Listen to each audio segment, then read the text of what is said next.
दोपहर की धूप पहाड़ी कस्बे में हल्के और शांत तरीके से फैली हुई थी।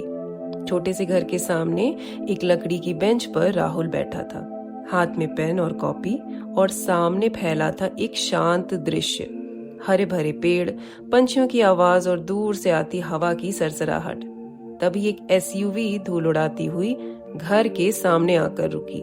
दरवाजा खुला और उसमें से अमन उतरा, शहर के तेज रफ्तार जीवन का एक चलता फिरता प्रतीक। स्मार्ट कपड़े, चमकती हुई घड़ी और चाल में आत्मविश्वास। अमन मुस्कुराया। तो ये है तुम्हारी जन्नत। राहुल बेंच से उठ खड़ा हुआ। और ये रहा मेरा शहर का सीईओ दोस्त, आ गए आखिर। अमन ने चारों ओर देखा, थोड़ी हैरानी और थोड़ी चिढ़ भी झलक रही थी। यार, तुम तो सच में गायब हो गए, सब छोड़कर यहाँ जंगल पहाड़ में आ गए। तुम्हारा फ्लैट, तुम्हारी नौकरी, तुम्हारी वो बेस्ट सेलर किताबें, सब। राहुल हल्का सा हंसा। सब कुछ नहीं छोड़ा, बस शोर छोड़ दिया। अमन को यकीन नहीं हुआ।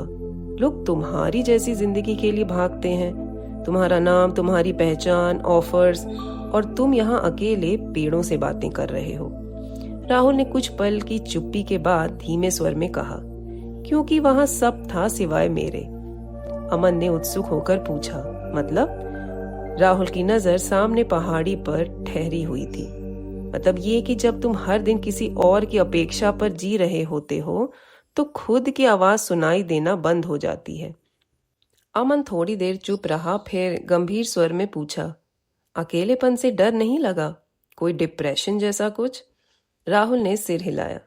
बीमारी तब होती है जब हम अकेले होकर भी खुद से भागते हैं, अपने सवालों से, अपनी कमजोरियों से, अपनी सच्चाई से।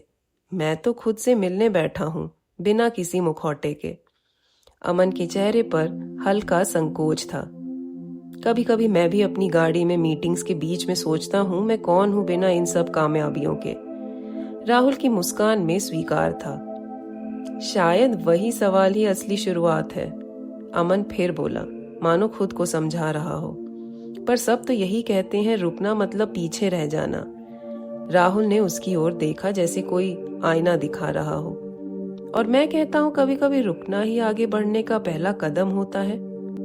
अमन हल्के से मुस्कुराया। तुम्हारे जैसे 2-3 और पैदा हो गए ना तो शहर में चुप्पी फैल जाएगी। राहुल हंस पड़ा।